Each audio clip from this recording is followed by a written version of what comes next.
All right, guys. So I was just telling you about the magazine plates, the extended plates, and they suck. But I did want to tell you about the really, really good things about this gun.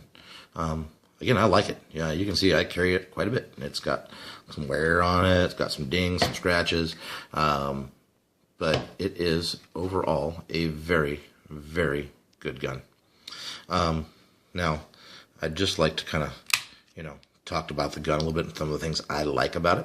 This has, I know everyone freaks out about this online, freaking safety Nazis, but this has been checked and cleared. I've been, doing this all morning with this gun, and I have not put any ammunition back into it. So, again, it is very much clear, very much safe, okay? Now, this gun, it's a CZ P07, and it is the Gen 2 version, okay? And again, the Gen 2s seem to be proving themselves to be very, very reliable and accurate weapons. Now, there's two ways to set this gun up. The way I have mine set up is just the factory original configuration, which is double action, single action with a decocker. And that's the way I prefer to carry it. I know there's a lot of people who say, I know you can't fight with a double action trigger. Well, I agree. There's a little bit longer to pull to get the thing into action if you really need to do it. But we're talking, again, microseconds, and especially when it's adrenaline and everything else going on. But again, this is a very, very heavy double action trigger, and I'm going to pull it here on camera for you so you guys can see. I don't have a lineman scale, so I'm not going to give you the exact weights, but I will tell you it is about as heavy as any double action revolver that I've fired. Okay. Now, I want to show you something real quick here. Now, this one's a little darty, and so it's a little bit extra stagey, okay, because it does have some grit inside of it. I was doing some training over the weekend, and it hit the ground several times, okay?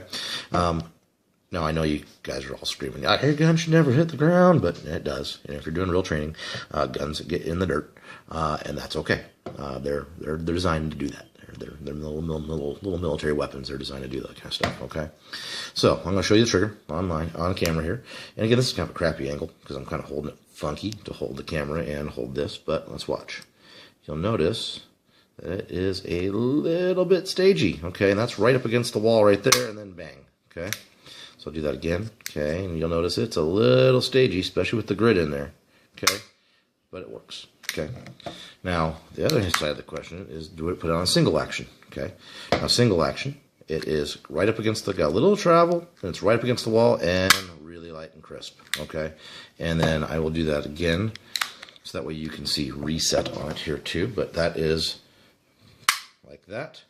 All right. And now I'm going to pause it just for a second here, so that way I can show you the reset on it. Alright, I'm back here. Now, again, this is off my phone, so I am using the world's most unstable stands. Okay?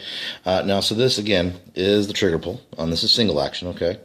Now, you will notice that it hits a wall. Very, very crisp and clean. Okay? Now, we're going to check its reset here, okay? And it has... there, very audible, crisp reset, and then it is a bit of a squeeze back to the wall again. So a little bit longer reset than maybe some of your striker fired type weapons. It's just the nature of having a hammer fired gun, I think.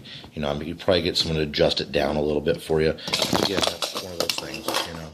A couple things I really, really like about the gun. Again, I'm a big double action, single action fan, but again, it does come with the parts where you can switch this out to single action only, and then that just turns into a safety. Pretty neat. And if I, decock it here, you can actually see when I decock it.